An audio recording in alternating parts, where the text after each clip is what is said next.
Bienvenue sur DCA Watch. Dans ce tuto, j'aimerais vous présenter l'achat d'obligations en direct. Cela vient compléter la vidéo sur l'achat d'ETF obligataires. L'avantage des obligations par rapport aux ETF, c'est qu'on a la quasi-certitude d'être remboursé à l'échéance, quelle que soit la variation du cours entre-temps. Bien sûr, hors faillite de l'émetteur. Mais l'accès aux particuliers est limité. Et c'est là qu'interviennent les ETF qui permettent d'accéder aux marchés habituellement inaccessibles aux petits porteurs, notamment les marchés étrangers, ou tout simplement les entreprises françaises avec un ticket d'entrée minimum de 100 000 euros. D'abord, regardons le contexte.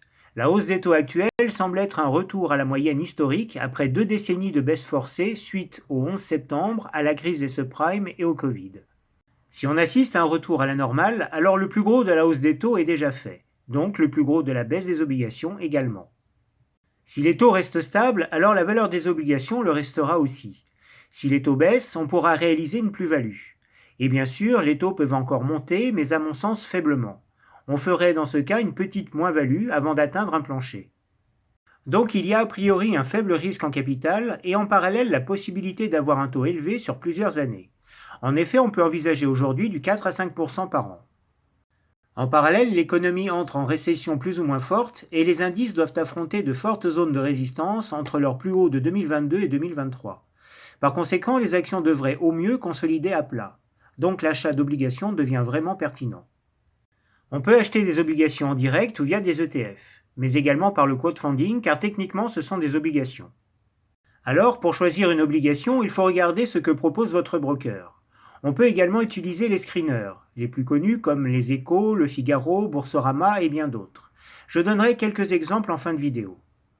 Si vous allez sur le site des Échos, il faut choisir le type d'obligation classique. Et en bas, vous paginez pour dérouler la liste. C'est trié par taux d'intérêt. Et vous trouvez des obligations d'État et des obligations d'entreprise. Pour Le Figaro, vous devez choisir le pays de l'émetteur de l'obligation et la maturité de 1 à 4 ans. Le nominal est affiché, ce qui permet de voir directement le ticket d'entrée. Bien sûr, je vous mets les liens en description. Et enfin, chez Boursorama, dans la rubrique taux, vous pouvez jouer avec tout type de filtre pour faire votre sélection. Et ensuite, vous devez paginer par nom d'émetteur. Il faut noter que plus l'échéance est lointaine, plus une obligation sera sensible aux variations des taux d'intérêt. Et bien sûr, il faut éviter de choisir des entreprises ou des États mal notés. En dessous d'un triple B, c'est un placement dangereux. Et si on n'arrive pas à trouver la note d'une entreprise, alors il faut regarder la dette sur EBITDA, qui doit être inférieure à 3 ans. Pour rappel, l'EBITDA, c'est le résultat d'exploitation généré par l'activité normale de l'entreprise, sans les retraitements comptables ni le résultat financier ou exceptionnel. Regardons plus en détail le cycle de vie d'une obligation. Elle est par exemple émise avec un nominal de 1 000 euros et sera remboursée à l'échéance 1 000 euros. Entre-temps, elle aura versé un coupon chaque année et son cours évoluera inversement au taux d'intérêt. En fait, elle est émise à 100% du nominal et ensuite son cours est exprimé en pourcentage du nominal. Le cours qui est affiché est donc un pourcentage. Le cours évolue inversement au taux d'intérêt. Intuitivement, cela se comprend. Si par exemple on a acheté une obligation avec un coupon de 5% et que les taux montent à 6%, eh bien les nouvelles obligations avec un coupon de 6% seront plus intéressantes. Et inversement si les taux baissent à 4%. Mais cela peut aussi se calculer de manière théorique. Une obligation émise avec 5% d'intérêt versera 50 euros par an.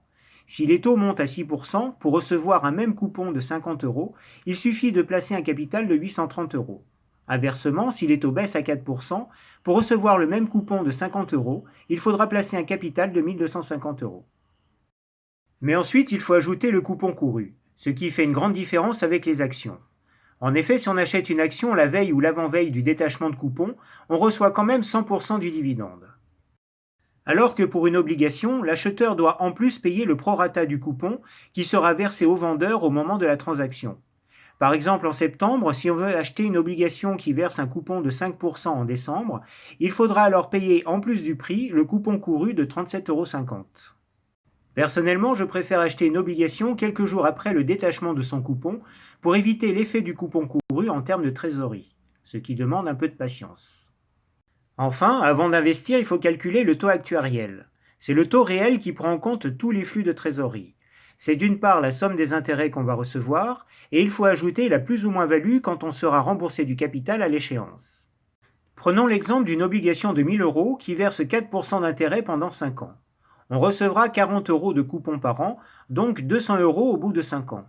Si on l'achète à 99% du nominal, à l'échéance on aura fait une plus-value de 10 €, qu'il faut ajouter au total des flux pour obtenir un taux actuariel de 4,2%.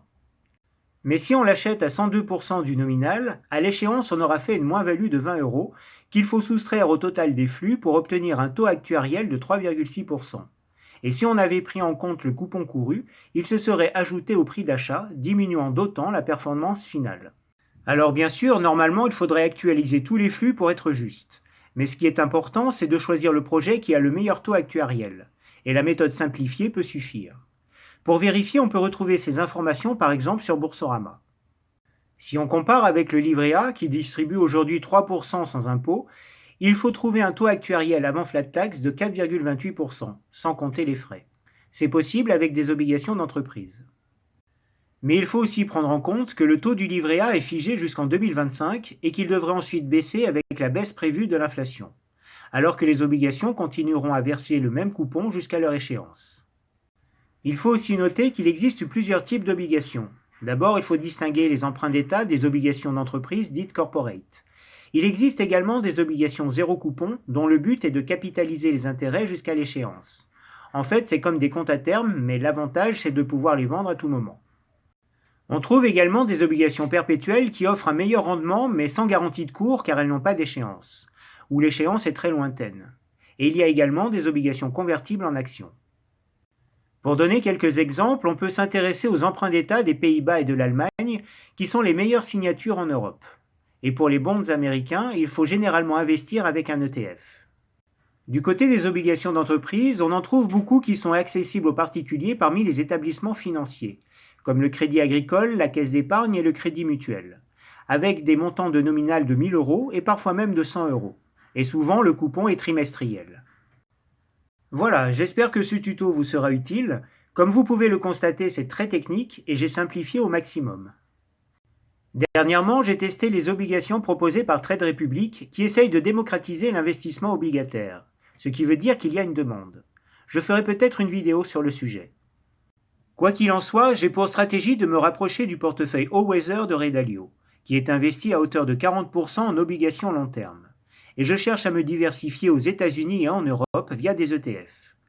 Voilà, sur ce, bon investissement à tous!